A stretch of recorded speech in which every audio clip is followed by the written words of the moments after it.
Muy buenas tardes. Empezamos este webinar sobre nefritis lúpica en 2026, una actualización de las guías CADIGO, EULAR y ACR. Yo creo que al final, desde las recientes actualizaciones que estamos viendo, sobre todo con la inclusión de nuevas terapias biológicas, es un tema que está muy de moda y que podemos discutir mucho. Este es un webinar que se ha organizado desde el grupo de jóvenes reumatólogos de la Sociedad Española de Reumatología y del grupo JOVSEN, del grupo de jóvenes nefrólogos españoles. Vamos a empezar con la parte de JOVREN, con dos reumatólogas. En primer lugar, va a hablar sobre un caso clínico la doctora Belén Miguel. Belén es una médico reumatóloga en España con especial interés en la práctica clínica, medicina basada en la evidencia, investigación sobre todo en enfermedades autoinmunes sistémicas y osteoporosis, la cual está haciendo la tesis doctoral en esta última en la Universidad de Salamanca. Belén, cuando quieras. Buenas tardes a todos. Muchísimas gracias por la introducción y también a los organizadores por contar conmigo para este webinar. Me parece que tengo unos 7 minutos para comentar el caso clínico, así que sin más dilación empiezo y luego quedan las diapositivas por si alguien quiere repasarlas más exhaustivamente. Bueno, pues ¿qué comentar del lupus? El lupus es una de nuestras principales enfermedades, es una enfermedad reumática autoinmune sistémica crónica, predominio femenino, como suele pasar en nuestras enfermedades, pico entre los 30 y los 65 años, muy heterogénea, tanto en presentación como respuesta a tratamiento y evolución. Etiología desconocida, multifactorial, también nos suele ocurrir, y una alteración de la inmunidad innata y adaptativa. ¿Y qué decir de la nefritis lúpica brevemente? Pues que afecta hasta un 60% de los pacientes, no es nada desdeñable. Es una complicación grave y de muy mal pronóstico. Además, suele producirse en los primeros años de la enfermedad y como Di- todo en estas enfermedades, Belén, la presentación... Disculpa, Belén, no Belén, no se ve vemos tus las diapositivas, ¿eh? diapositivas. Ah, perdón, un momentito, Vale. porque De le di a todas formas, compartir. perdonadme 2 segundos porque Sí. introduzco a la doctora Clara García Carro, que es nefróloga del Hospital Clínico San Carlos de Madrid, que es vocal también del grupo JOVSEN, que moderará junto conmigo esta reunión. Adelante, Clara, perdona que... Nada, hola a todos y nada, dejo seguir a Belén. Muchas gracias a Jobreun por la invitación y ahora nos vemos con mis compañeros de Nefro. La discusión la haremos al final de todo, después de Reuma y de Nefro. Nos vemos ahora. Adelante, Belén. Vale, estupendo. Pues vuelvo a darle a compartir pantalla y antes de seguir me comentáis si lo veis, ¿de acuerdo? A ver, estoy haciendo lo mismo, espero que funcione esta vez. Ahora sí lo estamos viendo, ¿eh? Sí, A ahora Ahora sí ya se se ve ve. toda la presentación, perfecto. Perfecto. Perfecto. Vale, perfecto, pues no sé qué ha pasado, disculpadme. Bueno, pues para no entretenerme ya he hecho la introducción del lupus, que además yo creo que todos los que estamos aquí lo conocemos de sobra. Estaba diciendo de la nefritis lúpica, que también es una manifestación muy variable entre los pacientes. Puede ser asintomática o, por ejemplo, aparecer en forma de cansancio, malestar, fiebre, un edema en extremidades inferiores y, como comentaba, pues tiene muy mal pronóstico. De la clasificación no voy a comentar nada para no entretenerme demasiado y no pasarme de tiempo. Decir que la clase 3, 4 y la 6 son las que están consideradas en general como de peor pronóstico. Y sin más voy a ir con el caso clínico. El caso clínico trata sobre un varón de 17 años con un IMC normal, pesa 70 kilos y mide 170 centímetros. Es originario de Europa del Este y sus antecedentes familiares son desconocidos porque es adoptado. De los antecedentes personales no tiene nada de demasiado interés, un trastorno por déficit de atención con hiperactividad y una bronquitis de repetición en la infancia que sin embargo en la adolescencia ya no le ha estado dando problemas.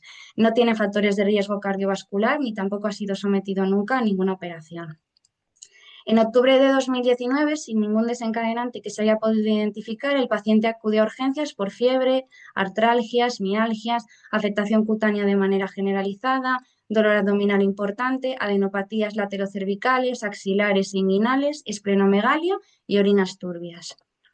El paciente queda ingresado para estudio y las primeras pruebas revelan pues, que el filtrado glomerular está conservado, pero la creatinina ya está al doble de los niveles habituales. En el ingreso se constata una proteinuria de más de 1 gramo en 24 horas, la de Vences-Jones es negativa y hay una hematuria también muy importante de 1980 por microlitro con hematíes dismórficos en un 55%.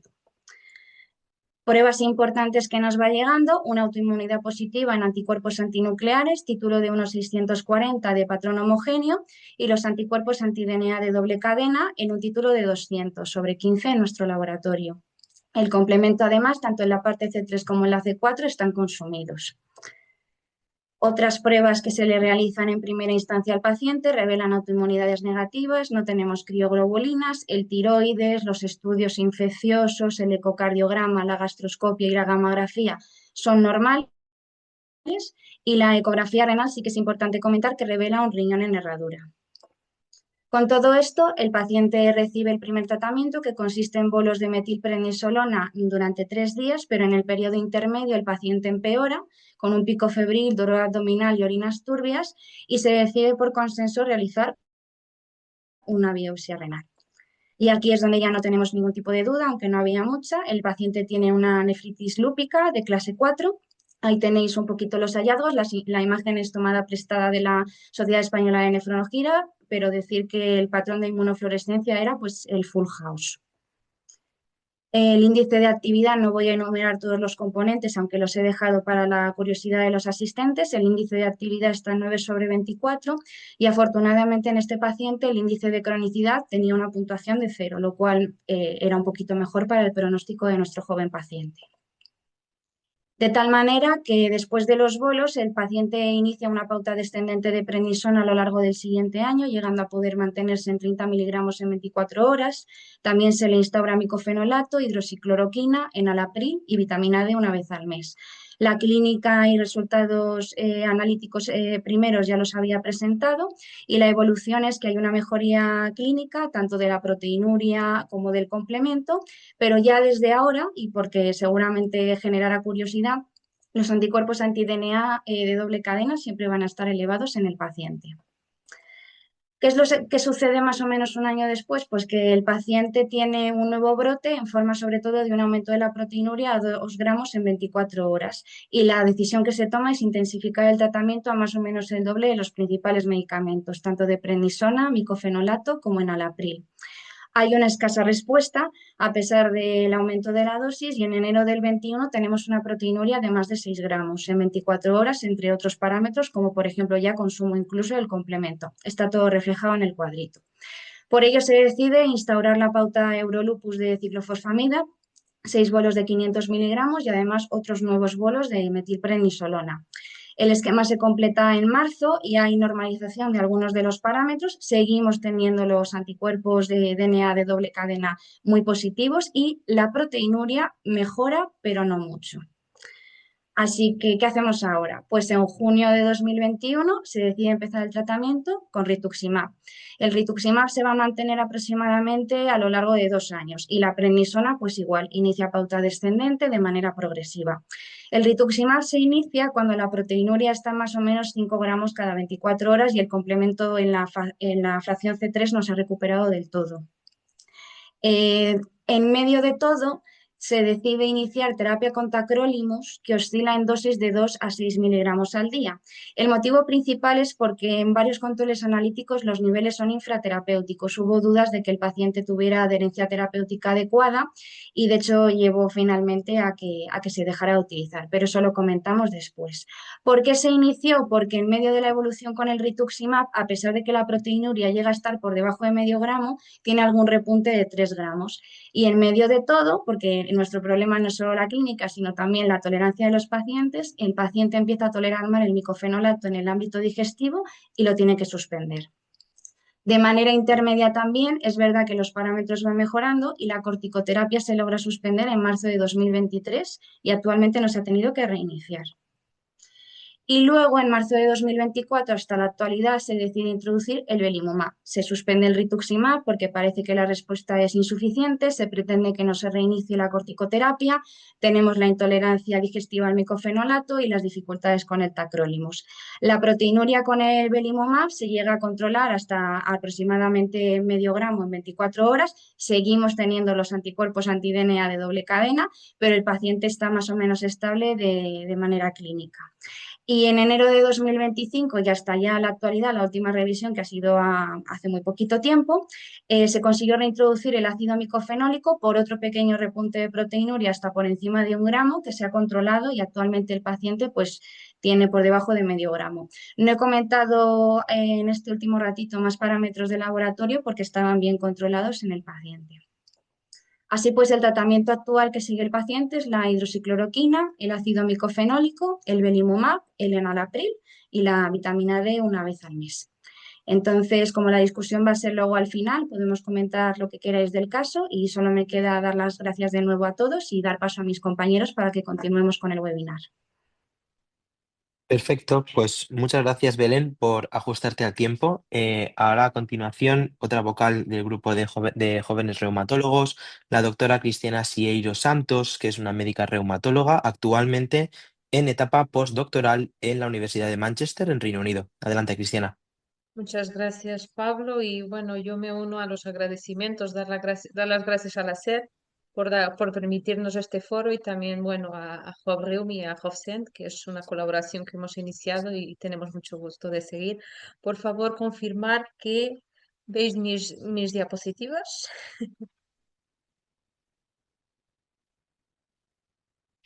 Sí, ahí está, perfecto. Perfecto, pues nada, pues yo voy a hablar un poquito de, bueno, lo que habíamos mencionado, que a día de hoy tenemos varias guías y el año pasado se han publicado tanto las guías EULAR como ACR de nefritis lúpica y un poco el objetivo pues, de este foro es contrastar estas guías con las de CADIGO, de los compañeros de nefrología.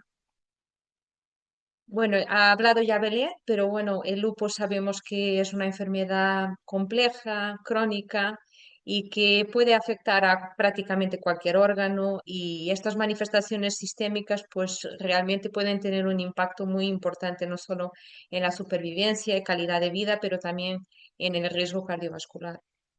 En el año 2023 se han publicado las guías de tratamiento del lupus, sobre todo del lupus centradas en el lupus no renal. Ya sabemos que el enfoque de tratamiento siempre se hace treat to target, basado un poco en la gravedad de la enfermedad. La hidroxicloroquina es clave en todos los pacientes y el objetivo es utilizar los corticoides de forma transitoria, bajarlos lo más rápido posible, si es posible, hasta una dosis de menos 5 miligramos al día. La escalada se hace según la gravedad. En formas más leves se recomienda el metotrexato, la satioprina, el micofenolato. La moderada ya nos aparecen aquí los biológicos como el belimumab o el anifro.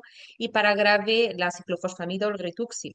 Siendo que el objetivo final siempre va a ser la baja actividad según el EDAS o la remisión según los criterios DORIS. La nefritis lúpica es una de las principales complicaciones. Puede afectar a hasta el 60% de los pacientes con lupus. Hay variaciones según la edad, el sexo y la raza.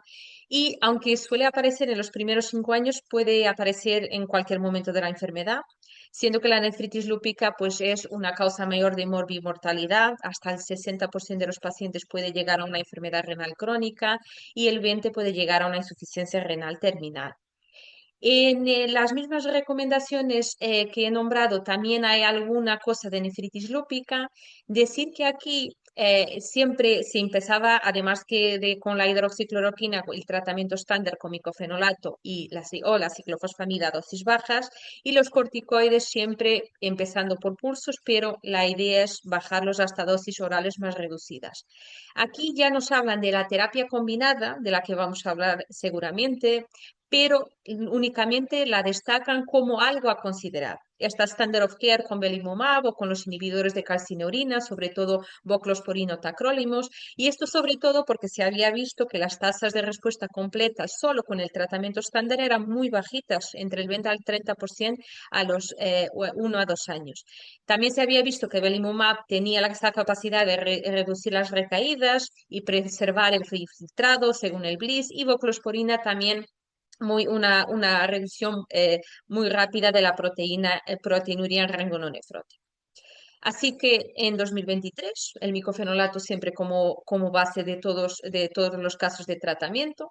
La terapia de combinación en este momento, pues que se debería considerar, pero no imponerse, dejándolo un poco a la decisión del clínico.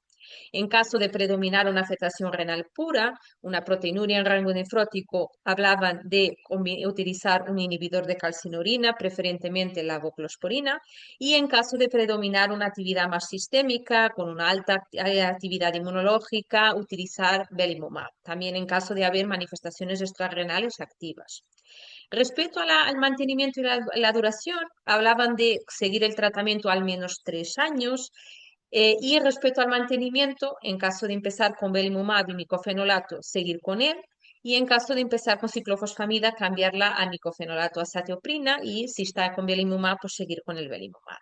Pero hemos asistido a unos cambios muy grandes en el tratamiento del lupus y sabemos que en los últimos años se ha cada vez investigado nuevas dianas terapéuticas, incluso nuevos tratamientos también para la nefritis lúpica. En febrero del año pasado se ha publicado este estudio en el New England Journal of Medicine de los resultados del ensayo Regency con el obinutusumab en nefritis lúpica.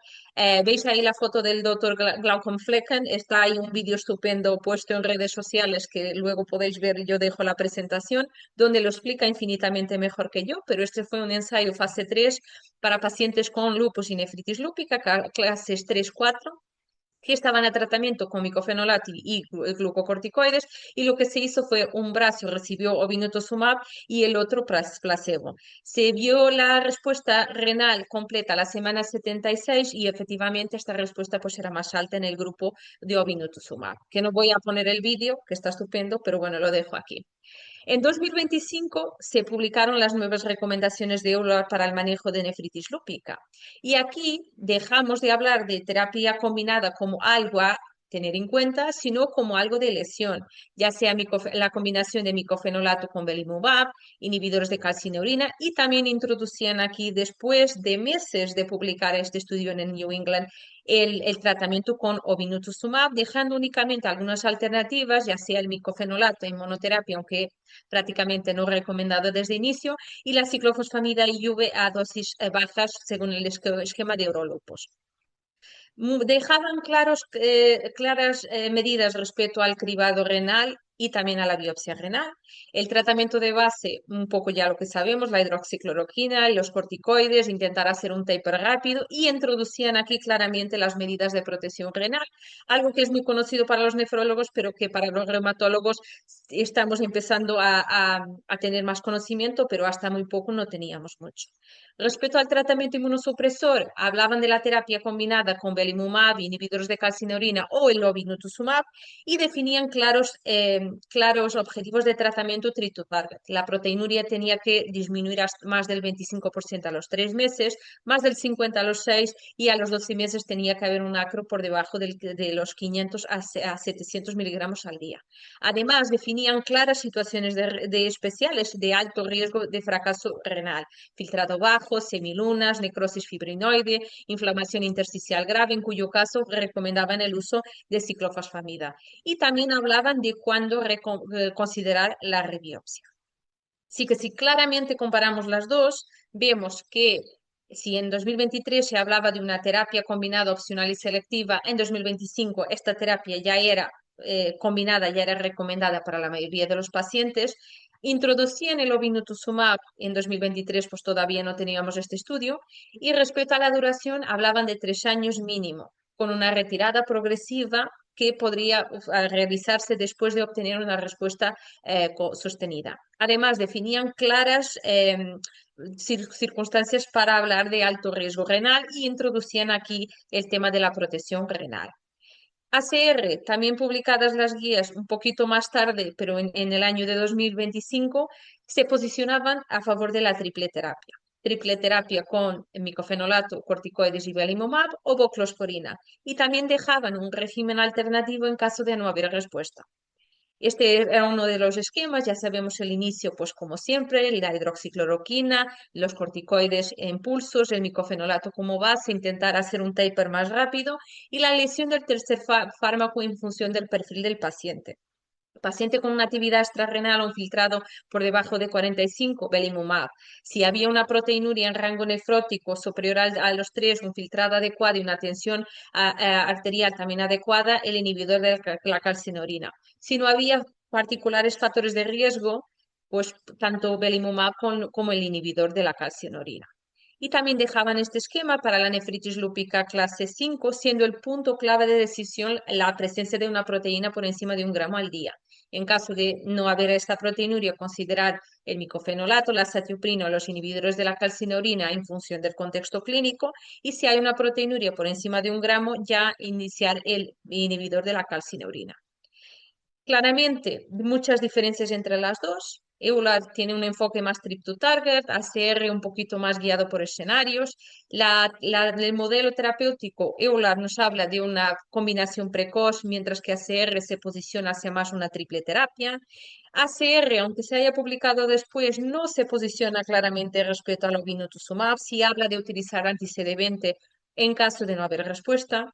De los corticoides, EULAR es muy claro, menos 5 miligramos al día en 4 a 6 meses. ACR habla de reducirlo, pero marca menos hitos temporales. La monitorización también más clara en EULAR y la duración de tratamiento mínimo en 3 años en EULAR y ACR habla de 3 a 5.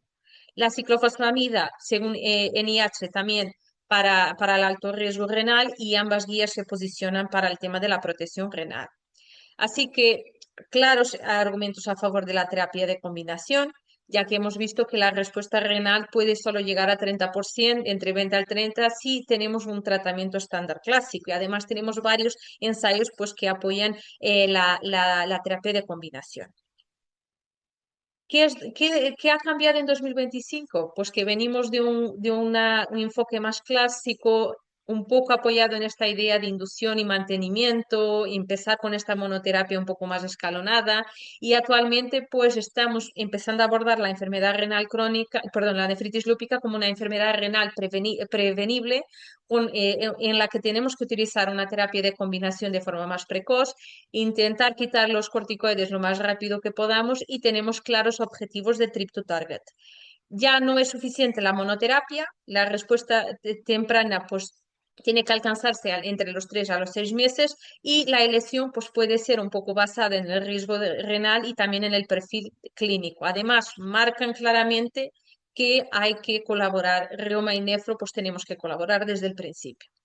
Reumatología, está claro que tenemos un papel un poco más fundamental en la evaluación global de la actividad del lupus, en elegir inmunosupresores biológicos que también cubran manifestaciones extrarrenales, y nefrología, claro papel en la interpretación de la biopsia renal, en el pronóstico renal, en la cronicidad y en esta optimización del bloqueo del sistema de renina-angiotensina-aldosterona, el control de la presión arterial y la prevención a la enfermedad renal crónica. Juntos no solo tenemos papel en el diagnóstico, pero también en la reevaluación, qué hacer cuando no hay respuesta, cuándo plantearnos biopsia nuevamente y qué hacer durante esta desescalada.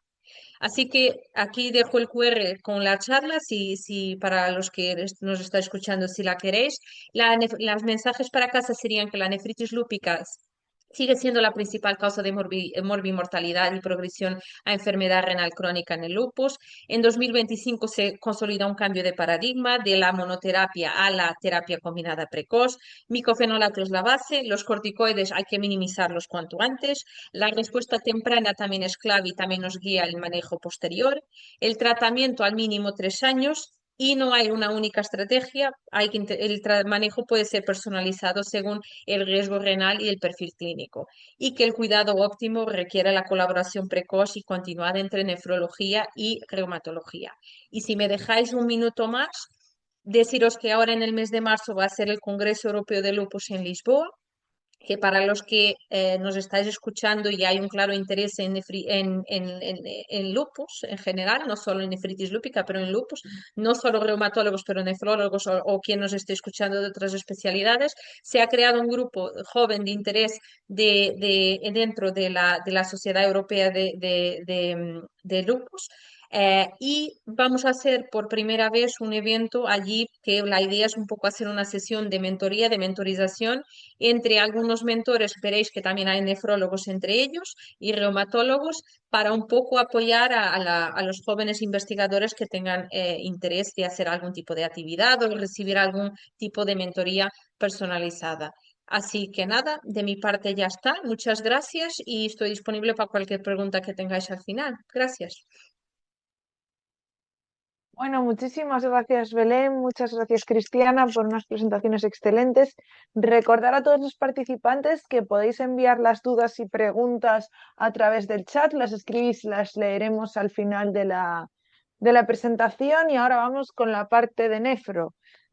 Por parte de nefro hoy tenemos a dos ponentes de excepción, a Melisa Cintra, que es nefróloga con gran interés en la nefroclínica y trabaja en el Virgen de la Macarena de Sevilla, que nos va a presentar un caso clínico.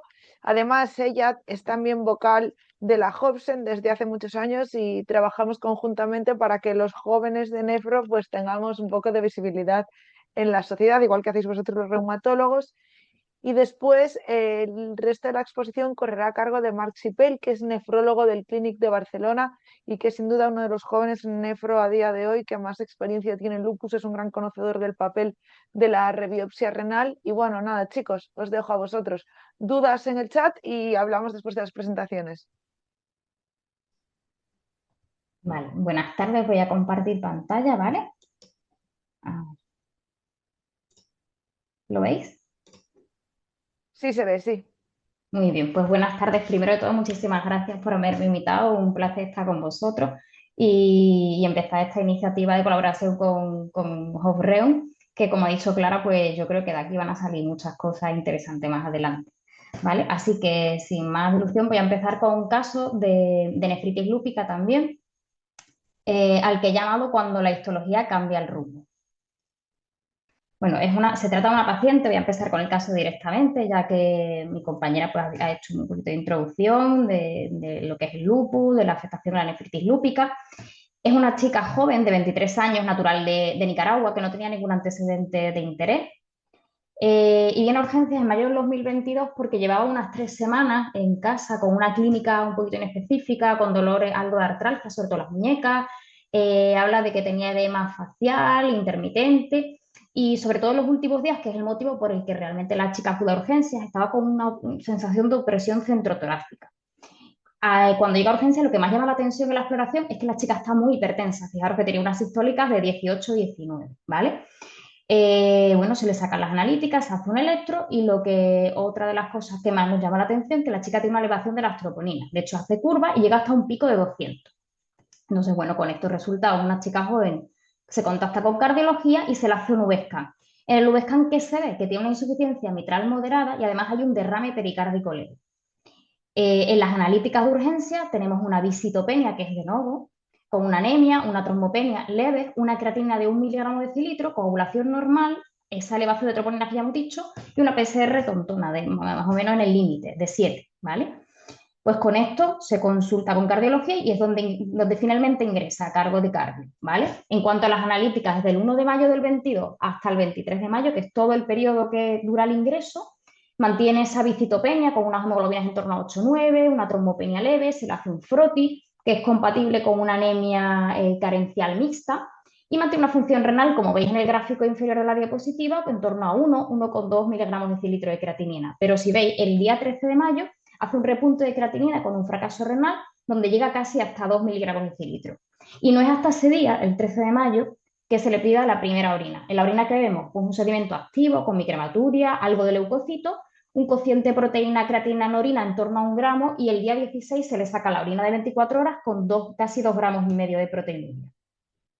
Con esto pues se consulta con reuma y nefrología, porque además reexplorando, rehistoriando a la chica, ella en ese momento tenía ya un RAS malar, tenía algunas petequias desde el punto de vista cardiológico, ya hemos visto que tiene un diagnóstico de miopericarditis con un derrame pericárdico no infeccioso, además una afectación de válvula mitral también.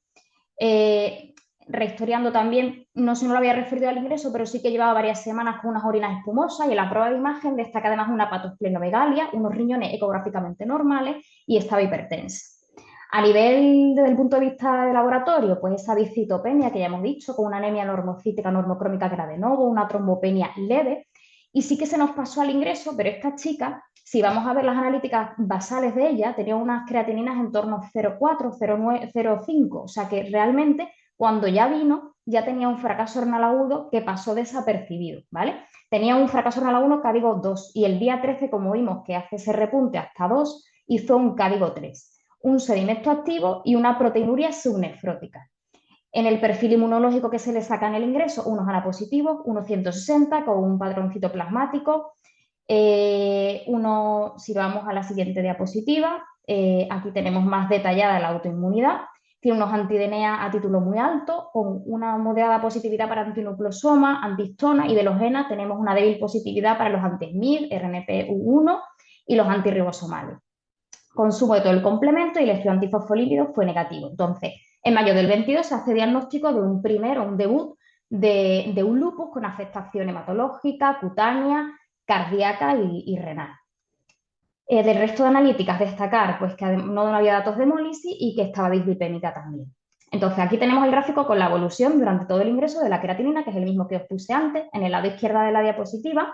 Como veis, ese pico máximo de 2 miligramos de decilitro el día 13 de mayo. Ese día pasa a cargo ya de reumatología, se empieza el tratamiento con Dolquina y los pulsos de metilprednisolona. El día 16 de mayo se añade micofenonato al tratamiento y como veis hay una tendencia a la estabilización de la función renal. De hecho, la chica se va de alta con 1,2 de creatinina. En el lado derecho de la diapositiva tenéis arriba la evolución de la hemoglobina. La chica se transfunde el día 17 y una estabilización posterior de la misma. Se mantiene en torno a 12 gramos al alta y también hay una tendencia a la normalización de las plaquetas en el ingreso. El día 18 de mayo se hace una primera biopsia renal y lo que más llama la atención es que hay muchos datos de inflamación, ¿vale? Es una biopsia muy activa. Aquí tenemos, estos son cortes histológicos, son de la biopsia renal de la paciente. Es una hematoxina eosina, vemos un glomérulo donde hay mucha celularidad, sobre todo a nivel endocapilar, y vemos en algunos de ellos focos de necrosis firinoide, de hecho lo tenéis señalado con la flechita, arriba a la derecha. Este es otro glomérulo también de la biopsia, donde lo que vemos es en el lado izquierdo superior una semiluna celular. Y a la derecha de la diapositiva vais a ver la inmunofluorescencia. Esto sí que no es de la chica, esto porque no disponemos de ella, ¿vale? Es de la sacada de bibliografía. Y lo que tenemos es un patrón full house con una positividad para todo. Por tanto, se hace un diagnóstico de nefritis lúpica clase 4. Es una nefritis lúpica difusa y una afectación de más de un 50% de los glomérulos, como ya explicó Belén antes. Y como sabéis, esto es importante, ¿por qué? Porque sabemos que la clase 4 pues tiene, la clase histológica tiene una repercusión en cuanto al riesgo de evolución a enfermedad renal terminal. De hecho, en torno al 25% de los pacientes con clase 4 evolucionan a enfermedad renal terminal. Y luego la histología es importante también tener en cuenta los índices de actividad y cronicidad. El índice de actividad de la chica era de 8, esto es un índice de actividad moderado, y el de cronicidad era bajo, de 3 puntos, ¿vale? Aquí tenéis en la tabla, de todas maneras, detalladas las lesiones que se tuvieron en cuenta para contabilizar estos índices. ¿Qué pasa con la paciente? Bueno, pues desde mayo del 22, que tiene el brote, la chica se queda en tratamiento con Dolquine, prednisona en pauta descendente y el micofenolato. El micofenolato no podemos llegar a una dosis plena porque desarrolla una hipertransaminasemia. Ya en junio o julio se escala el micofenolato y en noviembre, que hace 6 meses desde el brote, la chica se mantiene clínicamente bastante bien. Es verdad que ha desarrollado una fase cushingoide, persiste con orinas espumosas y analíticamente bien. Bien, con una creatina en 0,5, que ya dijimos que era la suya. El complemento estaba en rango, las orinas eran inactivas, no había datos de actividad en el sedimento. Y a nivel de actividad de la enfermedad, de laboratorio de autoinmunidad, pues los anti-DNA estaban ya en el límite, habían bajado bastante, estaban 11 y seguía con algo de positividad para los antinucleosomas, antihistona y el antirribosomal. Pero ¿qué pasa? Que la proteinuria había seguido aumentando, ¿vale? De hecho ya tenía 3,5 gramos de proteinuria. Estamos hablando de a los 6 meses del brote. En enero del 23 se decide añadir al tratamiento belimumab. Por tanto, pasamos a una triple terapia con los corticoides y el micofenolato ya en dosis de 3 gramos y el belimumab. ¿Y qué pasa después? Durante todo el 2023, pues desde enero del 23 hasta noviembre, la chica clínicamente aceptable, había desarrollado alopecia, tenía algo de edema intermitente en miembros inferiores y las orinas espumosas. Sigue con la triple terapia y analíticamente bien, el hemograma se había normalizado, la función renal estable, el complemento en rango, la autoinmunidad era completamente negativa, pero se mantiene una proteinuria que había bajado, pero se queda en torno a 2 gramos al día, ¿vale? Entonces, en noviembre del 23 se plantea añadir tacro al tratamiento, pero obviamente antes de esto hacer una rebiopsia renal. Segunda biopsia de la paciente, noviembre del 23. Aquí tenemos un corte también, son biopsias de la paciente, con otra hematoxilina, en lo que vemos un glomérulo donde hay un aumento de celularidad mesangial, hay unas adherencias fibrosas a la cápsula de Bowman, como veis señalada con la flechita. Habían varios glomérulos como este, donde vemos una semiluna fibrosa que rodea parcialmente al glomérulo y, por tanto, se hace diagnóstico de nefritis lúpica clase 3 inactiva. En este caso, el índice de actividad de la biopsia es de 0 con un índice de cronicidad de 3. Es importante porque vemos un cambio bastante llamativo con respecto a la biopsia del 22. En el 22 hablamos de una biopsia con un índice de actividad de 8 puntos y hemos pasado ahora el 23 a 0. Por otro lado, la cronicidad se mantiene similar, la puntuación es la misma. Entonces, esto lo que nos quiere decir es que probablemente la proteinuria que tenemos ahora es una proteinuria residual. Hemos pasado de una biopsia donde a nivel renal tenemos un brote activo de lupus a una biopsia con remisión histológica. Por tanto, actualmente, ¿qué es lo que nos dice la histología? Que no hay inflamación y el aumento de la inmunosupresión pues, no nos va a aportar nada. Al revés, lo que nos va a aportar es aumentar la toxicidad y los efectos secundarios. Entonces decidimos no intensificar el tratamiento inmunosupresor, implementamos el tratamiento antiproteinúrico añadiendo espinolactona e ISGLT2 y por otro lado incluso comenzamos a reducir la inmunosupresión. Se bajó la dosis de prednisona y de micofenolato. La prioridad en este momento es mantener la remisión y la nefroprotección.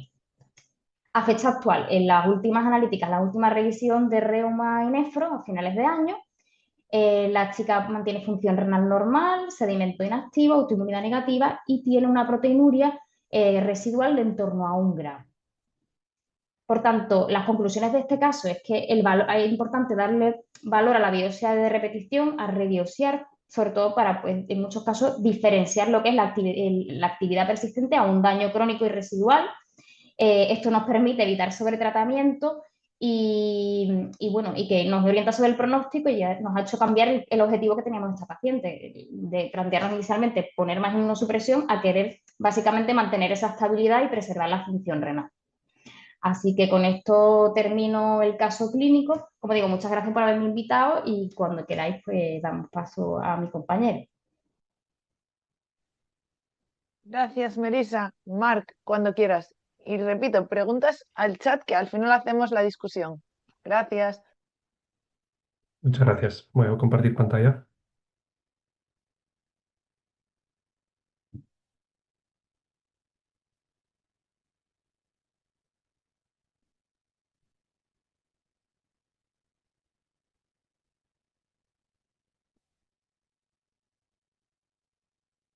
¿Lo veis bien? Ahora Sí, sí. se ve, sí. Vale, ok. Bueno, muchas gracias, Clara, por la presentación y gracias también a José y a José por la invitación en este webinar. Mi nombre es Marc, trabajo como nefrólogo en Barcelona y aprovecharé este caso clínico que ha compartido Melissa para revisar el papel de la biopsia renal a la hora de guiar nuestras decisiones terapéuticas y también daré un par de pinceladas sobre las guías CADIGO en comparación de las ACR y las EULAR que se han presentado anteriormente. En conjunto, las tres guías son en realidad similares en sus recomendaciones principales, pero si os tuviera que dar una opinión, os diría que la más práctica y sencilla de aplicar, a mi entender, es la de la ACR, pero que personalmente la que más me gusta es la de EULAR. Cádigo es la más profunda quizás cuando uno la lee, pero a veces entra tanto en detalle que el árbol, esto que se dice, ¿no? Los árboles no permiten ver el bosque. Aún así, sin duda es la que probablemente más justifica cada planteamiento que hace con la evidencia bibliográfica disponible. Estos eran los dos puntos que comentaré, como os decía en el título. Vamos con el primero, pero cuando hablamos de piedra angular, corremos el riesgo de no tener en cuenta otros dos puntos importantes, además de la histología. Hay dos pilares fundamentales en la evaluación de un paciente con nefritis lúpica y uno es el estado inmunológico del paciente, ese es muy importante, y el segundo es la trayectoria de la enfermedad, es decir, qué comorbilidad acompaña, qué carga de la enfermedad existe o si es un caso incidente o recurrente, etc. Pero fijémonos en la histología. La histología ha sido tradicionalmente la clave para entender la presentación clínica y establecer el diagnóstico de muchas enfermedades renales, por ejemplo, la nefropatía IgA o una enfermedad por cambios mínimos, y en otras muchas hemos dependido por completo de la biopsia porque sencillamente no teníamos biomarcadores específicos y no invasivos. Pero en el lupus es distinto y de hecho a menudo trabajamos al revés. O sea, a partir del cuadro clínico apoyado por los hallazgos analíticos, solemos tener ya una sospecha bastante sólida de nefritis lúpica antes de hacer la biopsia. Y quizá por eso nos ha llevado a infravalorar el verdadero valor de la histología. Pero de hecho, si miramos las guías, cuando hablan de biopsia renal, hablan casi exclusivamente en el contexto del diagnóstico, que es lo que decíamos que ya dábamos por hecho cuando tenemos la sospecha. Y apenas hablan de vincular estos hallazgos histológicos a posibles decisiones terapéuticas. La biopsia renal hoy por hoy es necesaria porque, como exponía Melissa, la proteinuria por sí sola puede reflejar procesos distintos. Puede ser simplemente la consecuencia de cicatrices crónicas, puede indicar inflamación activa y puede ser la expresión de lesiones de distinta localización glomerular. Pero no podemos olvidar tampoco que la histología renal al final es una fotografía estática que forma parte de un proceso dinámico y de una trayectoria de enfermedad. Y por eso debemos de integrar en el contexto clínico las características del paciente y los resultados analíticos, especialmente los marcadores inmunológicos. ¿Para qué sirve pues la biopsia? Además de establecer el diagnóstico, clasificamos, obviamente por los criterios internacionales, determinamos la extensión del daño renal y, muy importante, estimamos tanto la probabilidad de respuesta al tratamiento, y esto es algo que en ocasiones no prestamos atención, como también el riesgo de progresión a enfermedad renal crónica, y con ello orientamos nuestras decisiones terapéuticas. Y para ello nos ayudamos también de los índices de actividad y cronicidad del NIH, pero teniendo en cuenta sus limitaciones. Y os voy a poner un ejemplo de esas limitaciones con dos pacientes. Un primer paciente con una clase 4, con poco más del 50% de afectación glomerular y apenas presencia de neutrófilos aislados y un 5% de inflamación intersticial y algún depósito hielino. Y otro paciente también con una clase 4, con un 90% de afectación glomerular, bastante más extensa que el anterior caso, con semilunas, con necrosis fibrinoide en el 20% de los glomérulos. Entonces, si miramos sobre el papel, ambas biopsias se clasificarían igual. Una nefritis lúpica clase 4 con un índice de actividad de 4. Por puntajes daría lo mismo. Pero está claro que el segundo caso tiene un peor pronóstico y requiere una personalización del tratamiento. Y además, si este segundo caso presentara lesiones vasculares graves, que no están incluidas en el índice de Austin, no solo empeoraría el pronóstico, sino que incluso nos puede limitar algunos tratamientos, como en el caso anterior, ¿no? Por ejemplo, con el uso de inhibidores de la calcineurina, el hecho de encontrar muchas lesiones crónicas. Personalmente, yo creo que poco a poco nos iremos alejando del sistema de clasificación actual y avanzaremos hacia descripciones más precisas del patrón histológico. Y, por ejemplo, en el segundo caso, el caso del segundo paciente, podríamos decir que es una nefritis lúpica proliferativa con afectación glomerular extensa y predominio de proliferación extracapilar y necrosis fibrinoide. Por tanto, a la pregunta, ¿debería influir la histología en el tratamiento? La respuesta es sí, porque no todas las lesiones significan lo mismo. No responden igual la necrosis fibrinoide o las semilunas celulares que la hipercelularidad endocapilar, por ejemplo, o la inflamación intersticial. Las terapias que utilizamos pueden actuar de dos formas: sobre los mecanismos inmunológicos sistémicos causantes de la lesión, es decir, diríamos en el origen de la enfermedad fuera del riñón, o mediante un efecto antiinflamatorio a nivel renal, o las dos. Con la primera, con la que afectaría a nivel sistémico, frenaríamos la perpetuación del daño renal y permitimos que los mecanismos de reparación del riñón, los propios mecanismos de reparación del riñón, vayan actuando.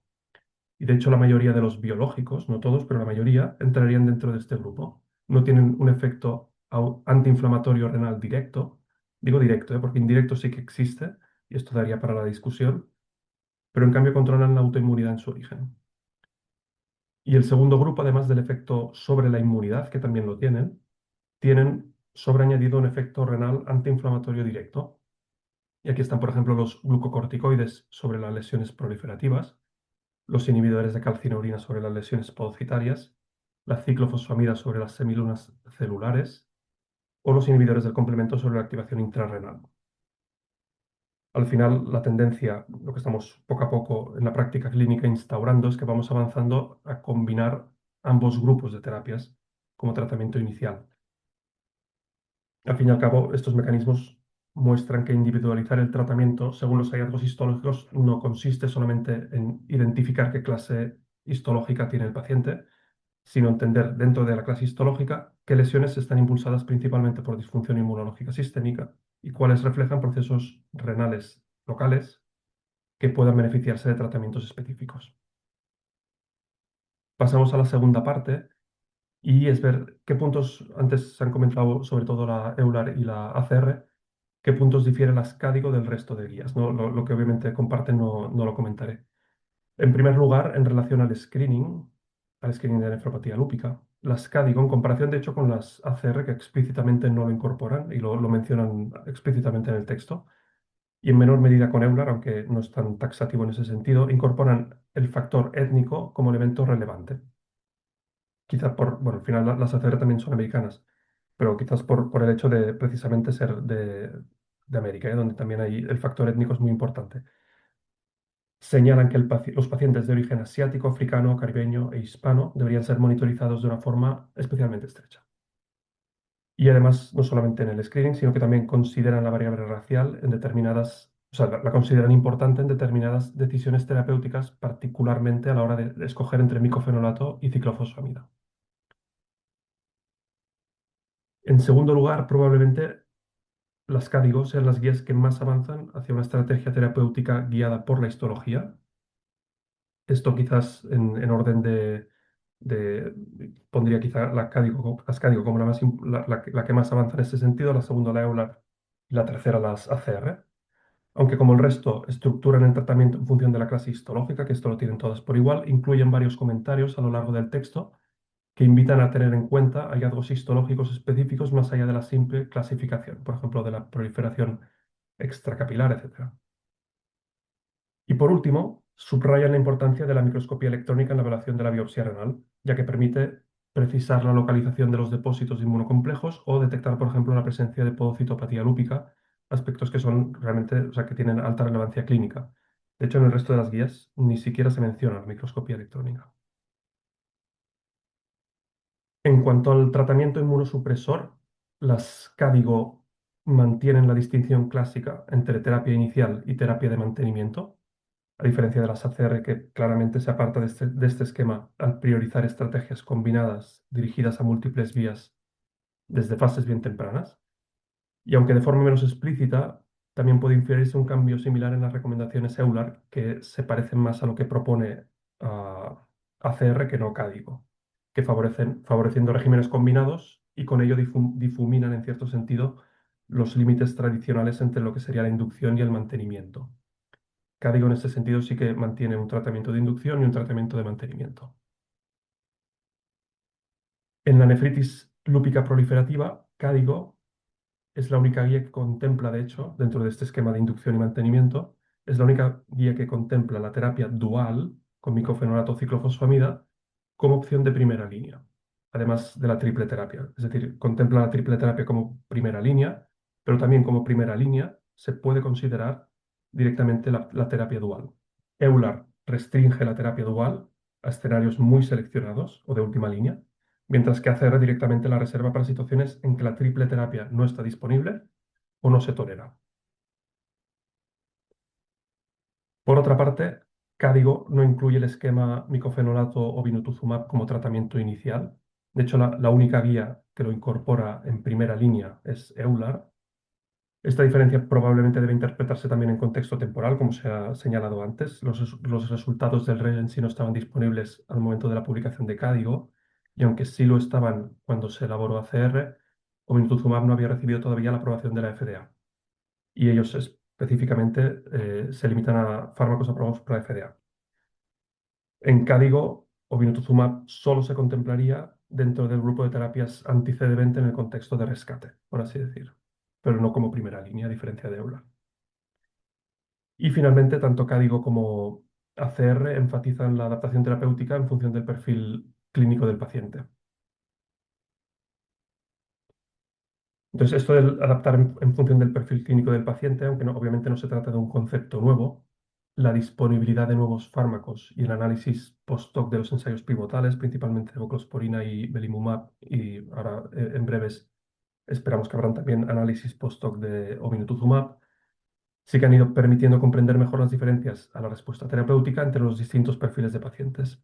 Entonces, Cádigo en ese sentido sí que enfatiza mucho la preferencia por esquemas de ciclofosfamida a dosis bajas frente a la pauta NIH en pacientes blancos con enfermedad leve moderada, estos según datos antiguos, y en cambio en pacientes de origen hispano o mestizo o con alto riesgo de infertilidad, riesgo de malignidad o exposición previa a ciclofosfamida, sí que prioriza el uso de micofenolato. También recomienda combinar micofenolato con inhibidores de calcineuria cuando existe una proteinuria muy marcada, al igual que hace ACR, o añadir belimumab en presencia de actividad extrarrenal, función renal reducida, hipertensión arterial o cronicidad significativa asociada a la actividad en la biopsia. Y de hecho, Cádigo también sugiere preferir belimumab en la enfermedad recurrente, en pacientes que hacen recurrencia de la nefritis lúpica, apoyándose en análisis derivados del estudio BLISS-LN. Por otro lado, también señala escenarios en que puede preferirse ciclofosfamida frente a micofenolato, como problemas previsibles de adherencia, intolerancia a micofenolato o formas especialmente agresivas con necrosis fibrinoide o semilunas extensas. Al final, estas recomendaciones reflejan una transición desde lo que antes basamos un enfoque uniforme, ¿no? Basado exclusivamente en la clase histológica, hacia un modelo más individualizado que integraría lo que sería la histología, el perfil clínico y las características del paciente para optimizar el tratamiento. Euler estaría un poco en un punto intermedio. No adopta una postura, o sea, adopta una postura más cautelosa, por así decir, frente a estos perfiles clínicos. Reconoce diferencias en las respuestas sugeridas en los análisis post-hoc, pero las interpreta con prudencia y dice que estos ensayos no han sido diseñados, por así decir, para caracterizar estos subgrupos, sino simplemente para ver la eficacia del tratamiento en la nefritis lúpica en general.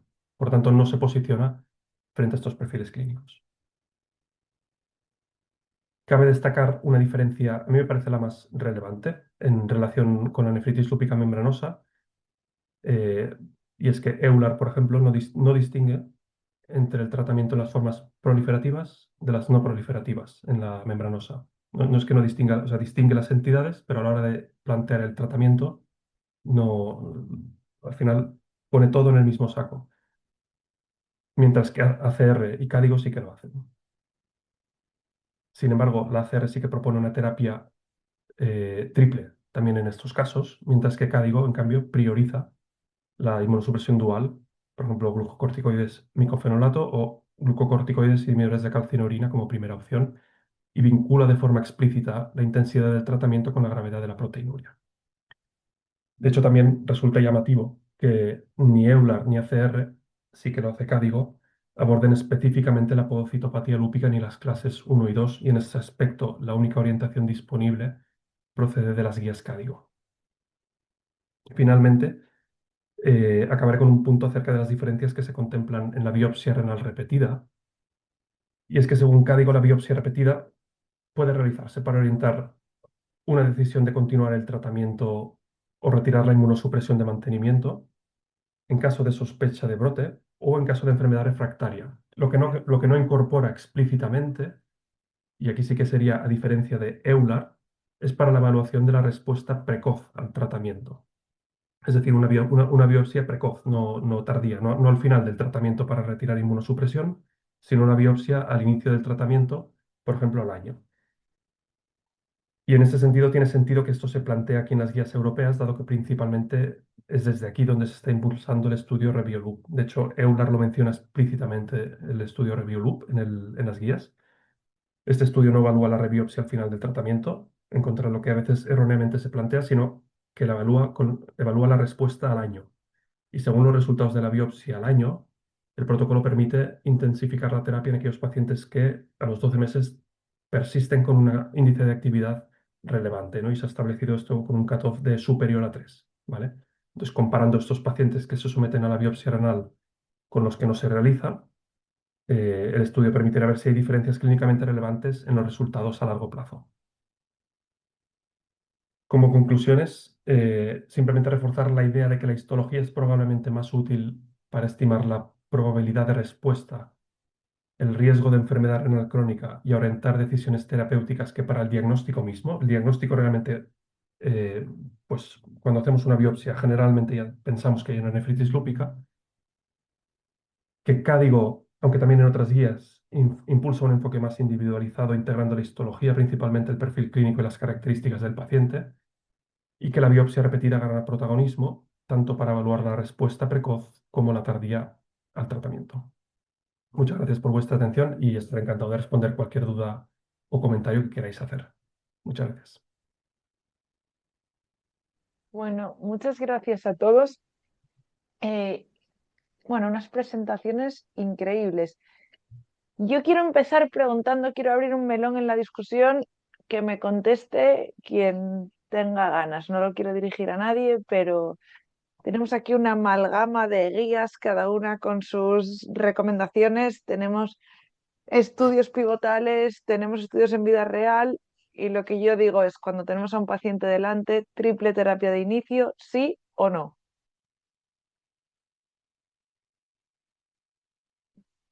Yo si quieres empiezo, Clara. A ver, es una buena Por pregunta, ¿verdad? supuesto. Es una muy buena pregunta. Yo creo que la clave sería tener herramientas que nos permitan identificar en el primer momento el paciente que lo va a necesitar o no lo va a necesitar, ¿verdad? Desde inicio la triple terapia o la doble terapia. No lo disponemos de momento. Es verdad que, bueno, un poco lo que ha dicho Marc, hay ciertas cosas que igual nos podemos apoyar un poco más, que Cadigo es verdad que igual el tema histológico lo hace mejor que Euler y que ACR, y el tema étnico, por supuesto, por las razones que hemos nombrado, aunque en Euler, si hablamos en Europa, también hay mucha diversidad de étnica. Yo, a nivel de mi práctica clínica, yo soy más de doble terapia, pero sí es cierto que muchas veces pues, tenemos ese paciente que al final le tenemos que añadir el tercer fármaco. Entonces, a ver, entiendo que siempre nos da un poco de miedo tratar demasiado, ¿no? Inmunosuprimir demasiado al principio. Luego otra cosa también es el tema del coste de los fármacos. Yo a nivel del coste lo digo más porque por ejemplo, en España es verdad que tenemos la suerte que más o menos los fármacos disponemos de ellos, pero yo, por ejemplo, ahora mismo aquí en Reino Unido, para poner un Belimumab es el anifro ni olerlo. El Obi sí, curiosamente, y la voclosporina, que me hace gracia porque la voclo es también muy cara. Entonces, a ver, yo soy más de doble terapia, pero realmente creo que no tengo una respuesta clara.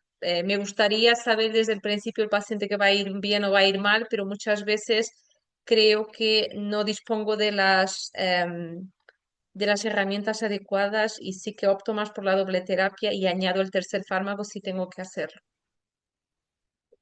Si puedo añadir, en ese sentido, al final, o sea, si uno mira las guías estrictamente, si dice voy a ceñirme las guías, yo creo que sí que es bastante claro que es triple terapia en general, ¿no? ACR es triple terapia, Euler es triple terapia. Cádigo es lo que decíamos, es la única que incorpora la opción que como primera opción planteemos doble terapia. Eh, y esto, si uno lo mira viendo los ensayos clínicos, pues tiene sentido que sea así, pues porque realmente la doble terapia, pero claro, son resultados de ensayos clínicos, la doble terapia tiene unos resultados que son lejos de llegar al 50%. Y con la triple terapia también nos quedamos con un 50-60% de respuesta en todos los pacientes, cosa que luego cuando uno ve a lo mejor la experiencia clínica, realmente es mayor la respuesta. Así que en función, si nos basamos en las guías, sería triple terapia, pero sí que es cierto que si uno mira la práctica real, pues a veces con doble terapia puede ser suficiente sin duda. De todas formas, si se opta por doble terapia, pues obviamente es estar pues estrechos, ver si no responde a los 3 meses y plantear intensificar el tratamiento.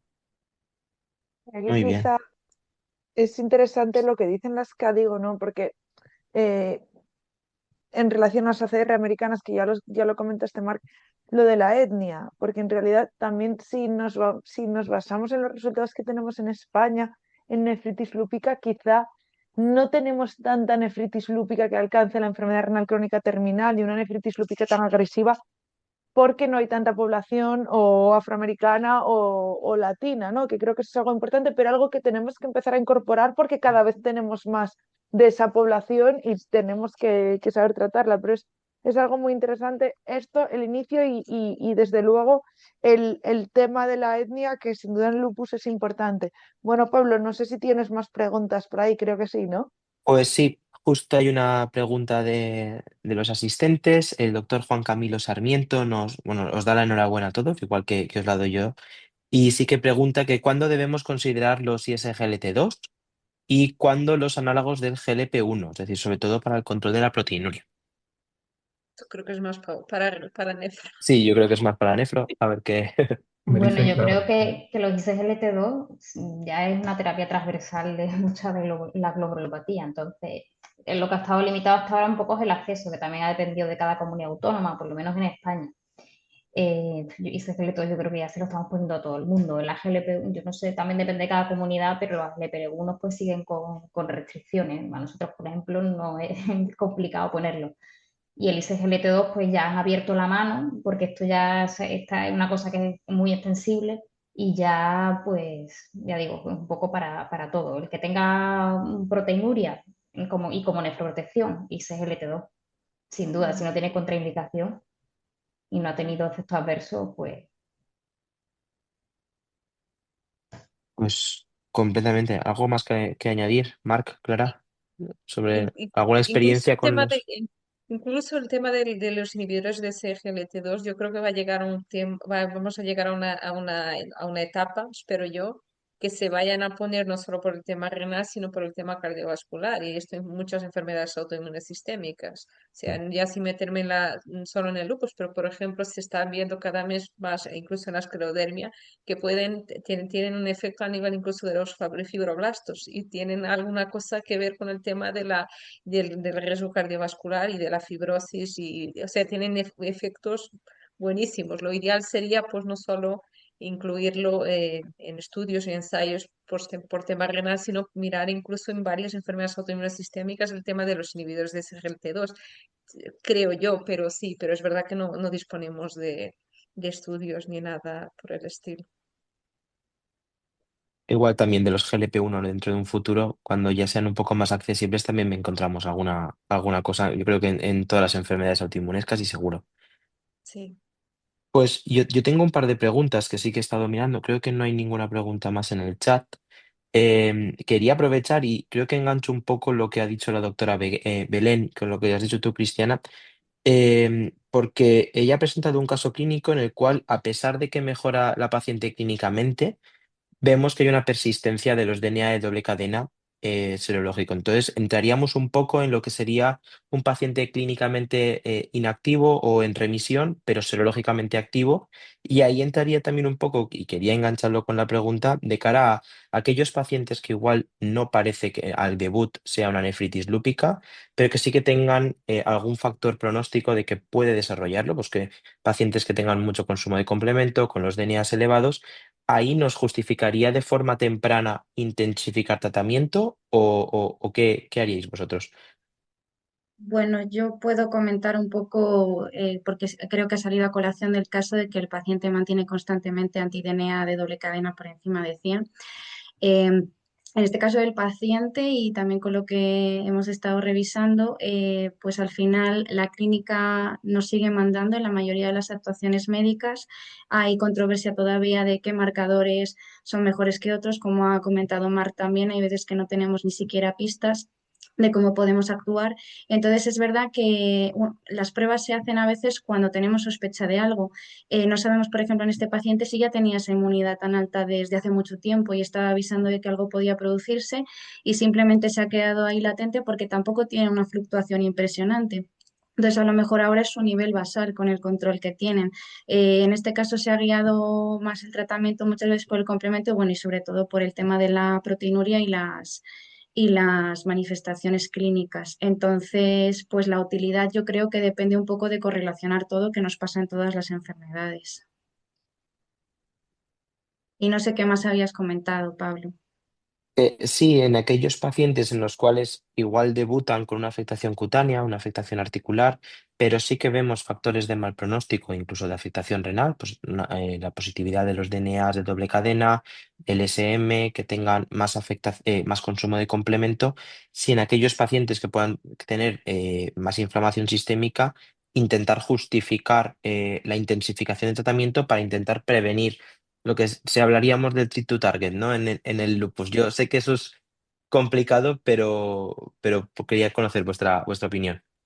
O sea, tú dices de si tiene alteración de marcadores inmunológicos, de intensificar solo por eso la... Sí, Yo creo que hay que adaptarlo un poco al contexto del paciente. O sea, aunque un paciente tenga un DNA más por encima, siempre va a haber grupos distintos, ¿verdad? Siempre va a haber los que positivizan mucho, tienen DNAs altos, luego hay otros que no lo tienen. Incluso está el tema el de que aquí abro otro melón, la idea del lupus negativo, que aquí ya, si empezamos ya a meternos en esto, pues ya la tenemos, pero yo creo que al final solo tratar un marcador inmunológico pues no es lo adecuado. Tratamos manifestaciones y claro, yo por un único complemento bajo o una alteración del DNA no voy a cambiar, ni siquiera a subir la dosis de corticoides. Creo que hay que enfocarlo un poco tener en cuenta el contexto del paciente.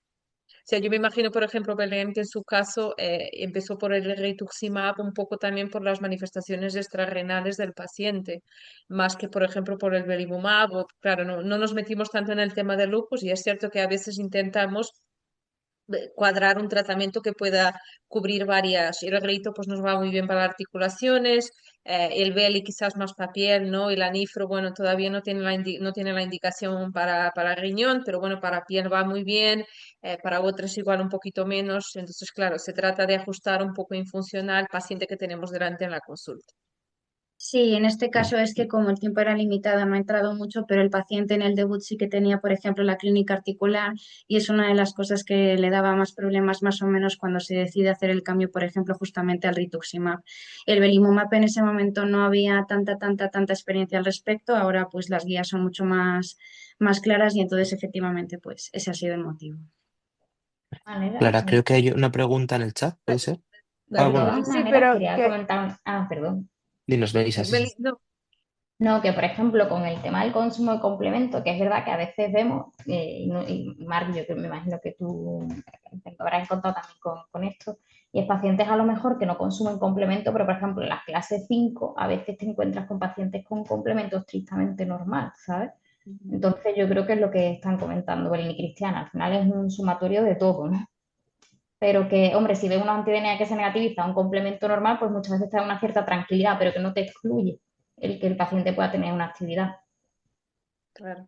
Y ya con ese tema, perdón, me voy a hacer una pregunta. Pues está el tema de qué hacéis bueno, en tu caso ha sido fundamental, el tema de volver a hacer la segunda biopsia, también de clave al tema de si retiramos o no si hay actividad, si hay cronicidad. ¿Esto lo estáis haciendo en vuestros hospitales el tema de rebiopsia? Es verdad lo que ha nombrado Mark, que tiene Parodis, pues el estudio de Rebiolip en el Karolinska y pues quizás por eso pues también las guías pues al final tendieron a incluirlo un poco por ese motivo, pero ¿lo estáis haciendo? ¿Cómo lo hacéis? Bueno, por escuchar de vuestra experiencia un poco, porque me parece un tema interesante también para nosotros, reumatólogos. ¿Quieres comentar, Melissa? O... Bueno, bueno, nosotros por protocolo no hacemos.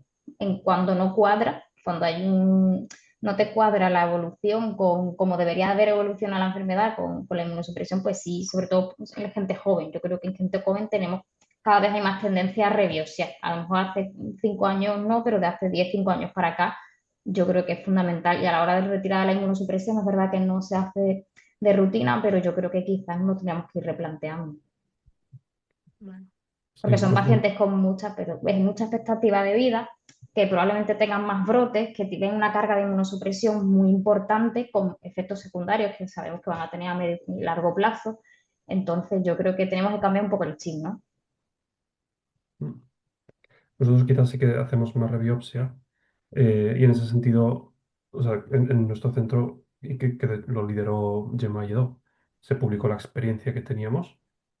eh, y, o sea, cuando era una rebiopsia al finalizar, diríamos, el tratamiento, el hecho de utilizarla como una herramienta más, o sea, no exclusiva, sino una herramienta más a la clínica, a la inmunología, sí que nos permite, o sea, había diferencias entre los grupos, en el sentido que si nosotros retiramos la inmunosupresión, los pacientes estaban más tiempo libres de nuevo brote y brotaban, o sea, brotaban menos y cuando brotaban lo hacían más tarde, el hecho de poder incorporar la biopsia.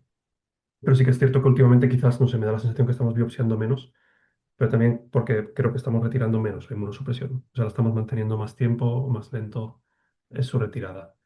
Lo que sí que no haríamos es hacer una biopsia si no va a haber un cambio de conducta.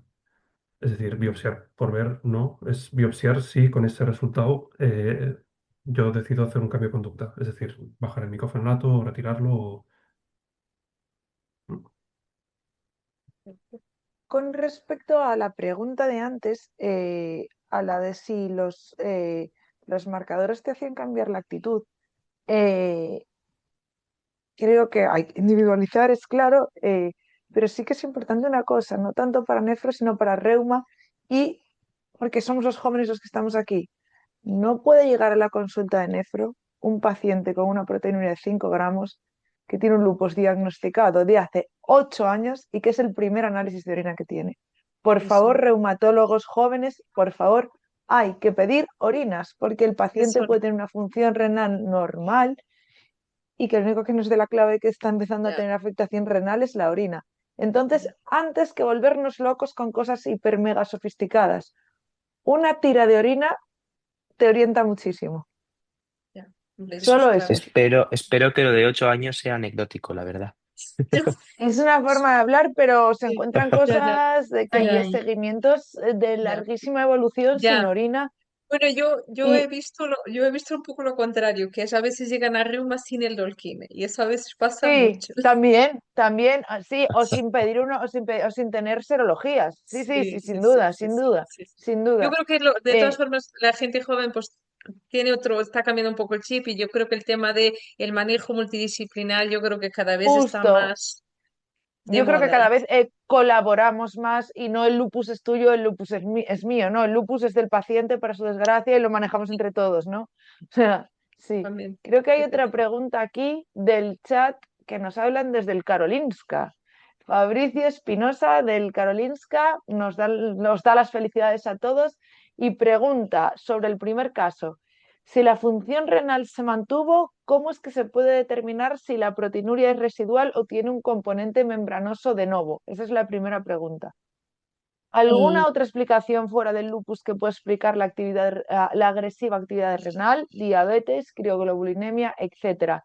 Y aquí voy a meter yo ya, antes de dejar a Belén contestar, la segunda cuña nefrológica. Cuando veamos una proteinuria, el caso de Melissa creo que fue súper paradigmático, ¿no? La proteinuria no siempre es actividad.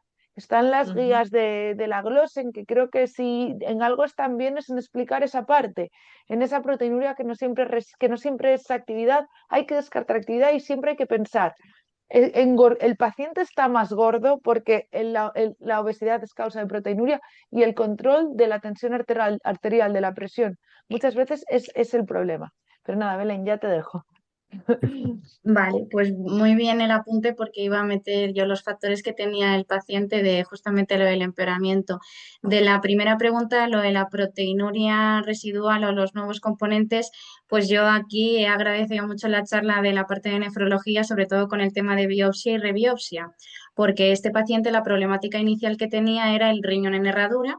Y es verdad que rápidamente por el empeoramiento sí que se le hace la primera biopsia, pero luego se han juntado dos cosas. La primera, que el paciente a veces tenía una adherencia terapéutica un poquito dudosa, pero yo repasando el caso creo que en el momento en el que estaba o bien pendiente de iniciar el rituximab o justo después de la ciclofosfamida, a lo mejor habría sido muy interesante, que yo creo que la pregunta también va por ahí, o con los empeoramientos y los picos de actividad en la nefritis lúpica, haber repetido la biopsia. Yo creo que habría sido la forma más factible, porque, por ejemplo, el complemento en este paciente no tenía un consumo masivo, los anti-DNA no servían mucho para ver actividad y, efectivamente, enlazando con lo que comenta Clara, este paciente tenía repuntes de proteinuria sin muchísima manifestación clínica. Por ejemplo, en el último momento sí que se le puso el ácido micofenólico por un pequeño repunte, porque nunca se había querido suspender. La intolerancia digestiva también era un problema de adherencia y es una terapia que le funcionaba muy bien, pero en algunos pequeños repuntes, no he puesto todas las analíticas porque este paciente ha tenido un seguimiento muy, muy, muy amplio.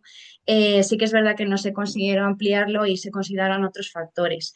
Respecto a los otros factores, la crioglobulinemia se descartó al principio del caso y en principio no se ha planteado hacer nuevos estudios, y el paciente no tenía factores de riesgo cardiovascular, no ha desarrollado una diabetes posteriormente y, afortunadamente, el control de la tensión arterial es bueno con el enalapril. Es verdad que se intensificó cuando tuvo el brote al año, junto con la doble dosis de micofenolato, y luego ya fue cuando pasó a la ciclofosfamida, pero en principio no hemos encontrado ninguna cosa nueva que lo explique. Pero yo sí que quería repasar lo de la biopsia renal hoy con vosotros porque me parece que habría sido muy interesante.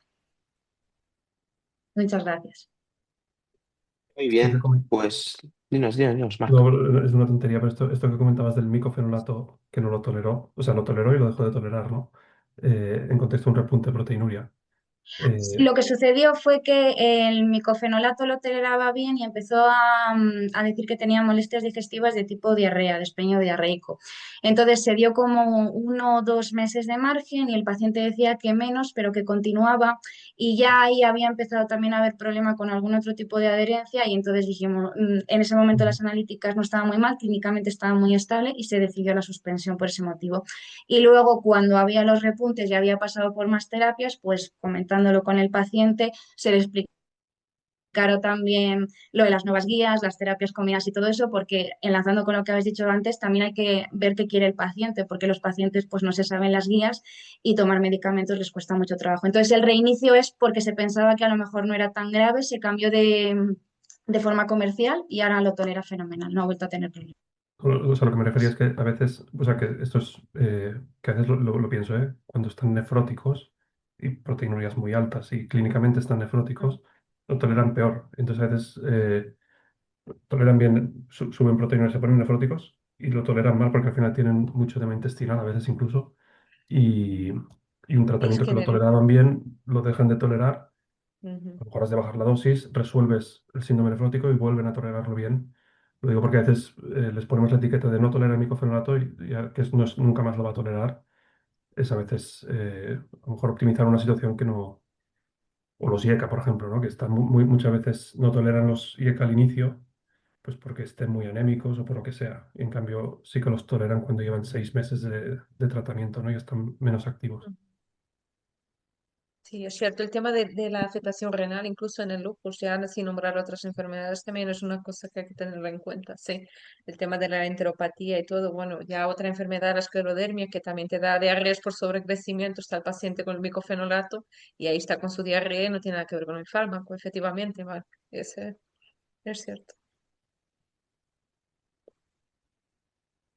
Vale. Bueno, pues yo creo que ya estamos para ir cerrando el webinar, ¿no? Llevamos 1 hora y 20. Pablo, no sé qué te Sí, parece. no hay ninguna pregunta más en el chat. Yo creo que agradecer a todos porque os habéis ajustado todas mucho al tiempo. La verdad es que en eso perfecto y creo que hemos tenido una discusión muy entretenida y se han tocado muchos temas. Yo creo que sí que estamos ya por acabar, Clara. Pues perfecto, pues nada, esperemos que sea el primero de muchos webinars conjuntos y que siga la colaboración. Sí, Efectivamente. Nada, y que en esta generación cambie las cosas para mejor, ¿no? Pues sí, muchas sí. gracias Y a todos y gracias por la invitación. Muchas gracias, sí. gracias a Gracias los a grupos todos. de jóvenes reumatólogos y nefrólogos. Muchas gracias. Gracias y que sea la primera Gracias. colaboración de muchas. Gracias a Eso todos. es.